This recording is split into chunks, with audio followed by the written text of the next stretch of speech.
Imagine this: someone you love, someone who's always been full of life, starts to lose their spark. It's subtle at first, a little less enthusiasm for daily routines, a quiet shift in their energy. At first, you might think it's just aging, but it's not just tiredness, it's something deeper. Their energy begins to withdraw, not just physically, but emotionally. They start preserving their energy, as if they're guarding the last drops of life that are fading, slowly and quietly. It's not that they don't enjoy life anymore, it's just that something inside them knows the clock is ticking, and they don't want to waste a single moment on trivial things. So, they retreat. Not because they've given up, but because they know the end is drawing near. This sign is more than exhaustion, it's an invisible preparation, a quiet surrender to the inevitable. And as the energy shifts, the world around them fades, leaving them to ponder life in its most private form. What once felt urgent now feels distant, and every remaining breath is like a precious moment slipping through their fingers. Social gatherings. Once, they were the heartbeat of life,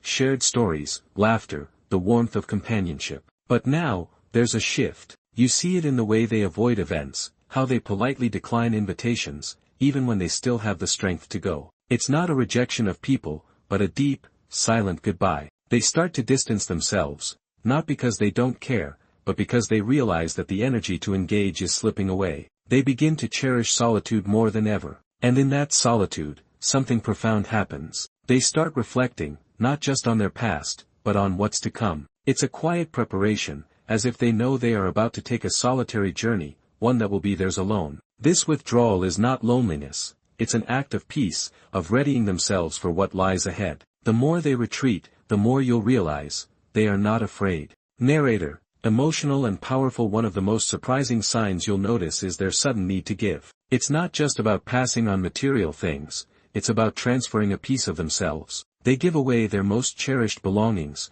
their most treasured memories. But why?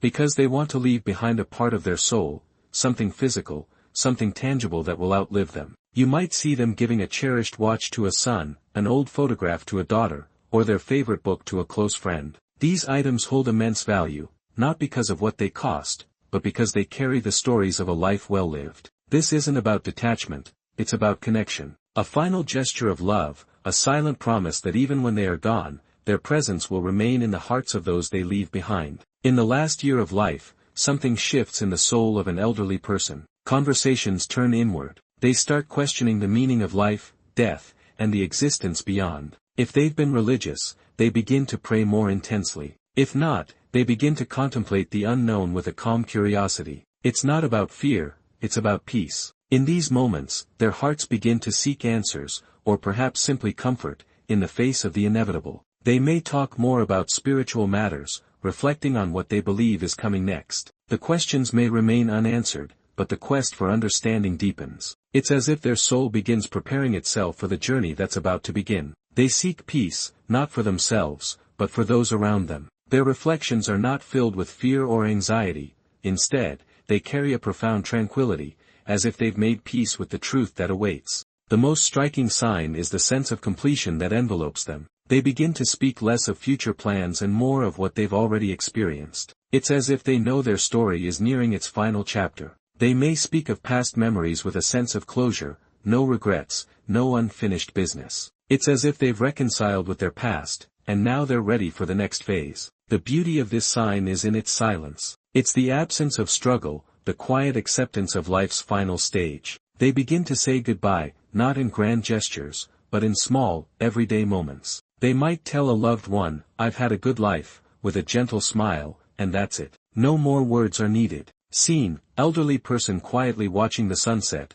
a peaceful smile on their face as they sit with a loved one. Narrator: calm conclusion. These signs aren't always obvious, but for those who know how to look, they are there. Subtle, quiet, yet profound. The elderly may show us the way, not by what they say, but by how they live in their final moments. And in their silence, they teach us more than words ever could. Their journey is a reminder to cherish every moment we have because, in the end, it's the way we live that defines us, right to the very end.